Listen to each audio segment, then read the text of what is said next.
after the Amazing Spider-Man movie made $750 million, its corporate owners at Sony decided that, much like with any runaway hit comic book from the 1990s, this success called for spin-offs. Lots of spin-offs. And they promptly announced what amounted to their own cinematic Spider-Man universe. Or Spider-Verse, if you will. The Amazing series would of course continue on, but every other year or so, Sony promised/threatened to unleash a spin-off film upon us all, featuring either a member of Spider-Man's supporting cast or his rogues gallery. Black Cat was supposed to have her own movie by now, and that at least made some kind of sense, especially once her civilian alter ego, or somebody named Felicia at any rate, showed up in Amazing Spider-Man 2. We were also supposed to see a Sinister Six movie by now, and that made less sense, though given how everything in the Amazing universe, patterned off of the Ultimate Comics universe, seems to tie back to Oscorp's creepy human medical experiments, and their creepy basement full of supervillain costume parts, I can kind of see how they might have pulled that off. Unfortunately or otherwise, we live in the timeline where Amazing Spider-Man 2 was a complete shit show, from conception to production to premiere to the fallout from the premiere, when everyone ran around to every publication that would interview them, basically blaming each other for what went wrong. Meanwhile, everybody out here in audience land thought they wanted to see Gwen Stacy die again, but as the entire Parker-Stacy relationship seems scientifically designed to show, sometimes getting what you think you want is actually the worst thing in the world. A lesson that some of us learned 7 years prior when we all went to see Spider-Man 3. So when Sony first announced a standalone Venom movie, a lot of us had traumatic flashbacks to a ruined date night in May 2007. Some of us flashed even further back, to the last time someone tried to make a spin-off movie about a sometime villain but more often than not anti-hero. Jean-Christophe Pitoff Comar's Catwoman. Both went straight into development hell once the series they were spun off from got rebooted. Both went through an interminable series of reworkings down in hell. First to tie into the aforementioned reboots, and then to get as far away from them as possible. Every shift of the corporate winds brought new, often contradictory information. And whatever audience enthusiasm the initial announcement garnered slowly but surely drained away.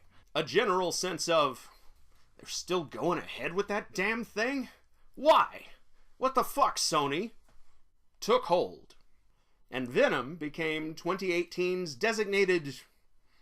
I originally wrote Judas Goat here, but a more appropriate term might be Sin Eater. Sin eating's fallen out of fashion these days, as has Judas goating, I see, now that I've done 10 seconds of research, but the basic concept's pretty simple. Say you're a medieval peasant who dies without getting a chance to confess. Oh shit, you might wind up in hell. Unless some enterprising soul were to take on your sins through some kind of ritualized meal, let's say. The whole of Christianity is built around a ritualized meal, so what's one more between you and Jesus? Of course, the Sin Eater would then become a repository for a whole region's worth of fucked up shit, and there's some debate among scholars as to whether or not they were pillars of their communities or despised pariahs. And there's a lot more debate around whether or not they even existed in the first place. But I'm going to go with despised pariahs in this metaphor, because nobody had any hope for Venom. Like, at all. This left it open to all of the reactionary vitriol my colleagues had been saving up ever since they realized they didn't have Zack Snyder to kick around anymore. At this point, Marvel movies are an aspirational lifestyle brand unto themselves. So, criticizing them is a little like criticizing Culture Watch, or a Gucci handbag. You can do it, but the people who love the brand are just going to call you a hater and dismiss you out of hand. So, you know. Deadpool is both Marvel adjacent and an aspirational character in his own right, since nearly everyone would love to get away with being as big of an asshole as Wade is, especially to his so-called friends. DC, in the midst of getting bought out by AT&T and still reeling from the Justice League fiasco, seeded the whole field until December. But even Aquaman's got his own genuine fans out there, on top of the ironic fans, the anti-fans, the Jeff Johns fans, and fans of being horny for Jason Momoa. Shout out to both my best friend and my mom, who's been on that train since the Conan remake. The one unironic Venom fan I know of has wasted the last 20 years of his life trying to make a second Spawn movie. Even I only count myself as a conditional Venom fan, since it's all in how you handle it. And we've seen this story handled badly before. Plus, for almost 30 years now, we comic book readers have lived with Eddie Brock. We've gone through an entire journey with his sorry ass, and most of us would much rather see it continue than restart all over again from zero.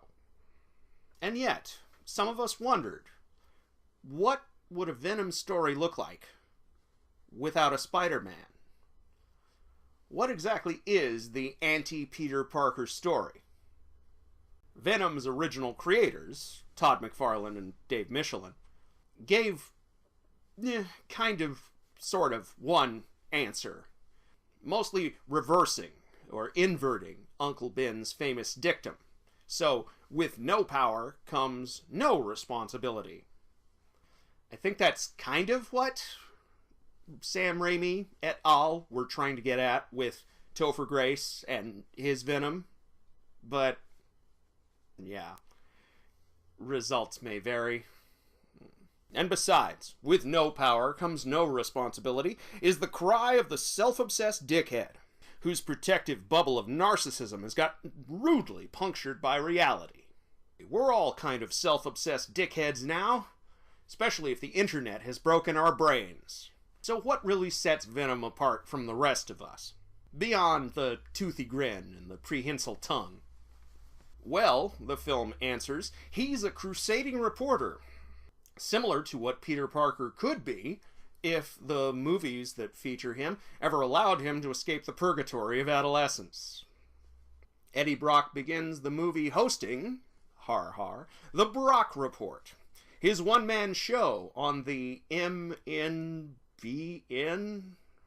network, whatever that stands for, in San Francisco. His lawyer girlfriend Annie makes reference to the Daily Globe incident, but doesn't elaborate, except to say that Eddie was run out of New York. And that's the closest thing to a reference that the Sin Eater has gotten in almost 20 years of Spider-Man movies, including 2 featuring Venom now.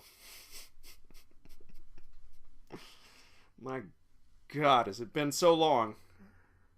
At the start, we see a montage of various Brock reports, and can gather that whatever Eddie's past might be, he's currently working the tech beat, in a way most tech reporters are too chicken shit to do in real life. Not to throw any hardworking, actually good tech journalists under the bus or anything, but a lot of them, unfortunately, are starfuckers, too blinded by the piles of money our Silicon Valley overlords have amassed to notice the human cost of all this disruption they love to write about so much. Eddie's boss practically orders Eddie to become just that when he assigns Eddie a stand-up puff piece interview with the film's I Can't Believe It's Not Elon Musk, Carlton Drake. Drake is the head of the Life Foundation, his own pretentiously named corporation, and, unlike Musk, got rich off of something that's actually worthwhile. Instead of Western Union, but on the internet. Yeah, they're already on the internet, but their website sucks and nobody uses it. Drake got rich inventing gene therapy for cancer patients. And then he purloined all of that medical money into his own space exploration company, which can now bring alien symbiotes down to Earth. Not to beat a dead horse or anything. Actually, no. I'm going to keep beating this dead horse until I drill right through the ground and rain dead horse parts down on the psychic pterodactyls of Pellucidar. Because this is how Spider-Man 3 should have opened. With a shuttle crash after one of the specimens escapes containment during re-entry. One of the dead astronauts is even named Jameson, as in John Jameson, JJ's Air Force hero son, who hooked up with MJ between Spider-Man 1 and 2. And if JJ exists in this corner of the Spider-Verse, he's gonna be real pissed once he finds out his son's dead. And he's probably gonna take it out on all of his employees. All of Eddie's New York journo friends are gonna be sending him DMs on Twitter, something like, "Bro, you got out just in time. It's a fucking war zone out here." Luckily for Carlton Drake, JJ's on the other end of the country. Unluckily for Carlton Drake, his legal counsel just happens to be dating a crusading reporter, who peeks at one of Annie's confidential emails late one night, and then tries to ambush Drake with some questions about creepy human medical experiments and the wrongful death lawsuits that spring out of them. This gets Eddie fired from his job, Annie fired from her job, and ends their relationship in a grand-scale breach of trust, both personal and professional. Fast forward 6 months. Drake is chomping at the bit to begin testing his new pet aliens on live human subjects. And Eddie is somehow still able to afford to live in San Francisco, despite the fact that he drinks at bars and can't seem to find a job. He's depressed as hell, but still, he's nice to Maria, the homeless woman outside his local corner store, and to Mrs. Chen, who owns it. But his experiences have made him a coward. So when the local protection racket's representative pops up to shake Mrs. Chen down, Eddie hides back by the cereal aisle. And when one of the Life Foundation scientists, Dr. Skirth, comes down with an attack of conscience and tries to explain to Eddie how Drake's feeding homeless people to aliens, he initially turns her down and goes to stalk his ex like a fucking creep. Or a certain Spider-Man we once knew. Outside Annie's apartment, we see that the inverted Uncle Ben credo is still in effect. "You did this, Eddie," she says to him. Not Carlton Drake, not the network, you. And stewing in your own failure isn't actually the same as taking responsibility for your actions, no matter how much it might feel like it. So, with kindly Dr. Skirth's help, Eddie sneaks into the Life Foundation labs and discovers just how few fucks Carlton Drake has to give about basic medical ethics. He also discovers Maria, and the alien inside Maria discovers him. From there, Venom, open bracket 2018 close bracket, is the heartwarming feel-good story of a man and his symbiote. And greater love hath no sentient being than this, that they would lay down their lives for their symbiotic other halves. There's even a bit of body horror early on, during the preliminary stages of integration. And if you know me, you know I was raised on Cronenberg movies, and that this is my meat and potatoes. The puberty metaphor inherent in Spider-Man's transformation from loser to superpowered loser is reconditioned into a middle-aged metaphor, now that it's Tom Hardy and he's pushing the big 4-0. Plus, once the symbiote starts talking, the true arc of this Venom's character comes into focus. "You are far too good a match to throw away so soon," the symbiote says, once Eddie questions its loyalty. "Plus, I'm starting to like you. We are not so different." Usually villains say lines like that, so hearing it here is very appropriate. Though he is a hero in this universe, Eddie Brock is still an impulsive dumbass. And the symbiote is still an amoral hedonist that declares eating people is the reason we are here. This forces Brock to mitigate its more sociopathic tendencies, like the people eating, with some good old-fashioned humanity. And that's more than I ever dreamed anyone would do with a Venom solo movie. The moment they cast Tom Hardy, I thought, well, at least they'll get the voice right. And they did. But they also got a lot else right. From the tongue to the uncanny, too acrobatic for their size way Venom moves around, to the fact that the words conservation of mass mean absolutely nothing to them. Shoulders are too thick, and I miss the wraparound white spiders, but not too shabby. Not too shabby at all. It really is, quoth the symbiote, outstanding to watch Eddie apologize to the squad of Carlton Drake's goons, even as he and the symbiote kick their asses. It's even more outstanding to watch Venom take out a whole SWAT team, negating their entire arsenal, with the exception of flashbang grenades. And I take back at least 80% of my praise for Ant-Man and the Wasp's climactic action scene. This, right here, this is how you film a San Francisco car chase. Also, I gotta praise Riz Ahmed's performance as Carlton Drake. A complete nothing character in the comics. Here he's elevated to a charismatic scumbag. The kind of charismatic scumbag our Silicon Valley overlords rarely are, except in their own heads. However, in a move that's sadly typical for anything with Marvel's name on it, our villain gets the short end of this 112-minute stick. An uncharitable bastard, guilty, could easily boil him down to yet another evil Tony Stark. Especially since he suffers that Phase 1 evil Tony Stark problem of just getting his own suit by the end of it. We need kindly Dr. Skirth to explain his motivations to Eddie, because by the time he and Eddie get some actual face time, it's already the third act. And then Drake has his own symbiote, making his motivations even muddier than Venom's. Originally, Drake's villain plan is to colonize space. And by the end, he's bonded with the symbiote's quote-unquote team leader, Riot. And Riot seems to... I don't know, he wants to bring more symbiotes down to Earth? Kickstart the symbiote apocalypse? I guess? I mean, Riot gets even less FaceTime with Drake, and we don't get access to their internal dialogue like we do with Eddie and Venom. So, yeah. Not that Venom's motivations are all that crystal clear.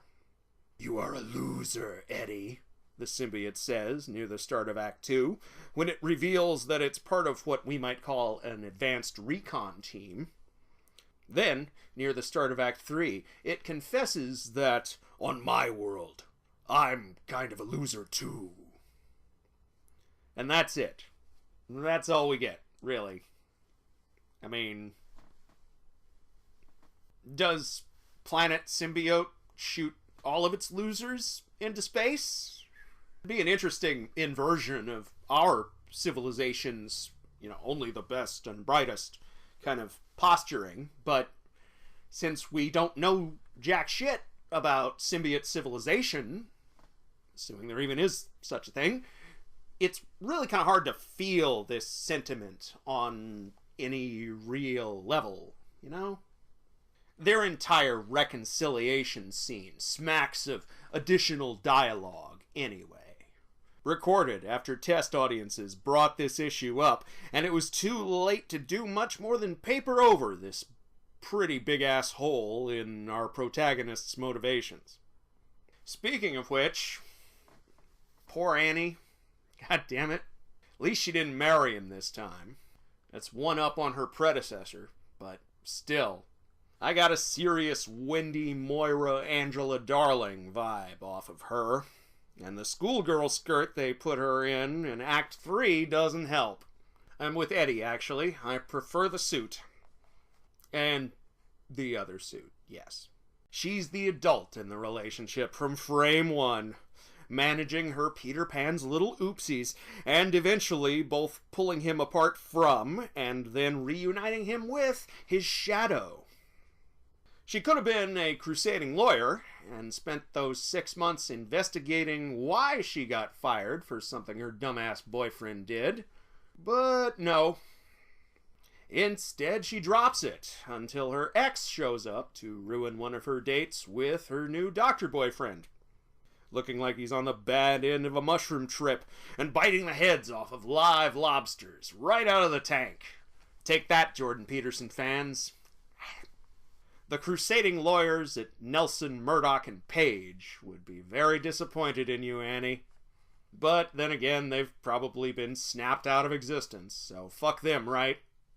By the end, I can see the inevitable love triangle forming. I guess this would be kind of a love square, except 2 of the points are really the same point, so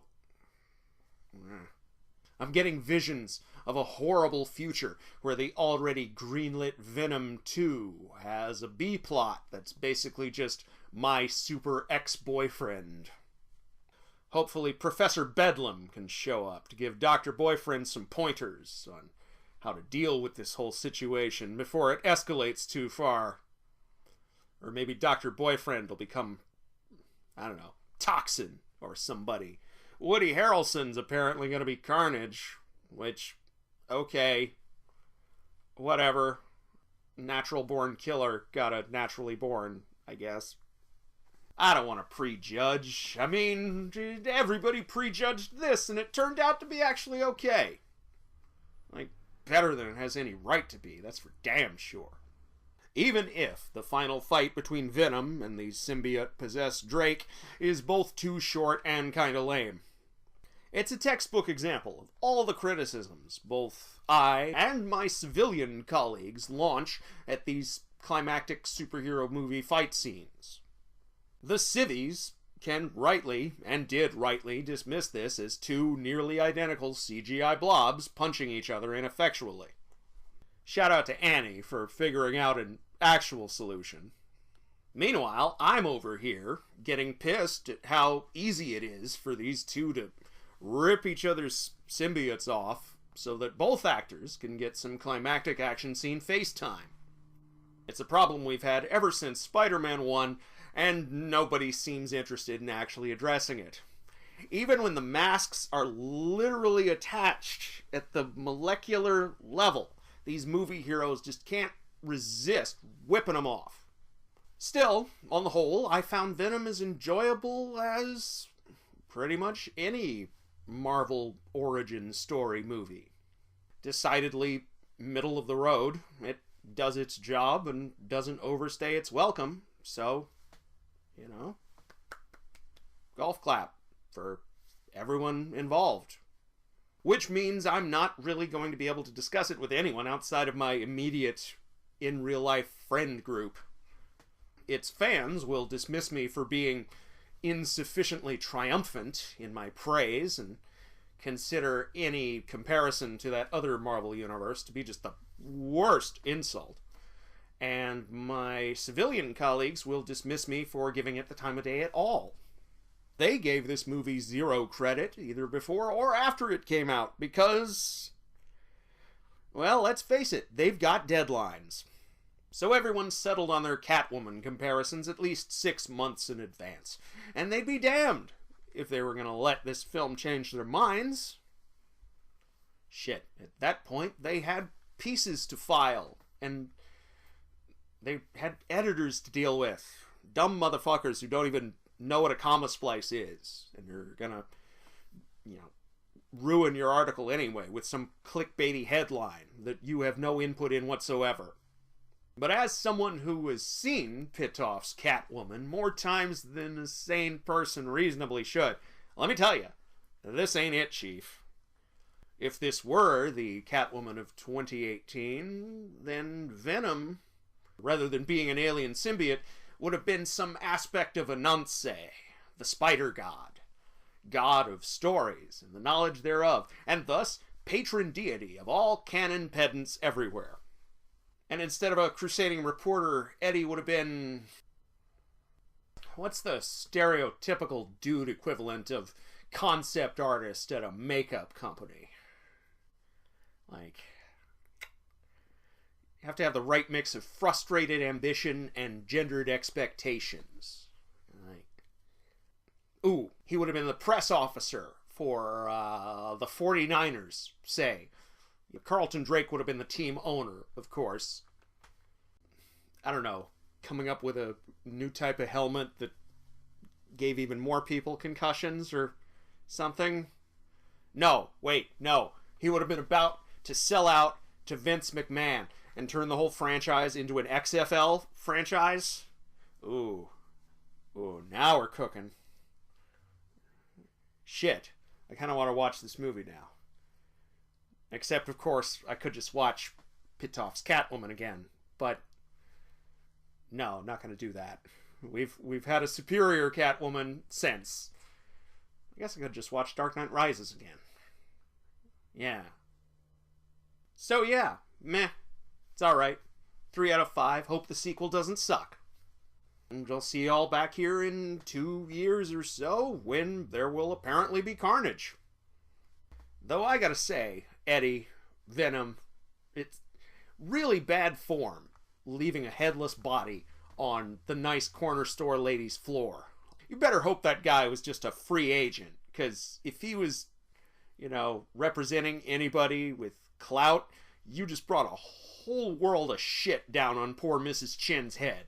And what has she ever done to you except sell you beer and try to get you into mindfulness? Eddie, I got love for you, bro, but you're still a dumbass. And I kind of, sort of, really, wouldn't have it any other way. Thanks for watching, everyone. If you liked this review, then hit the like button, and the subscribe button, and the little bell next to the subscribe button. I think that still does something, though I'm not sure. YouTube doesn't actually tell us anything until it's too late, but whatever. Anyway, if you really like this review, then consider supporting the show on Patreon, so you can join the ranks of fine people like Mr. Hootie Dean, Detective Steve, The After Movie Diner, and Stu G. Next time, well, I just compared the Venom solo movie to other Marvel movies, so who knows? We might just wind up in hell.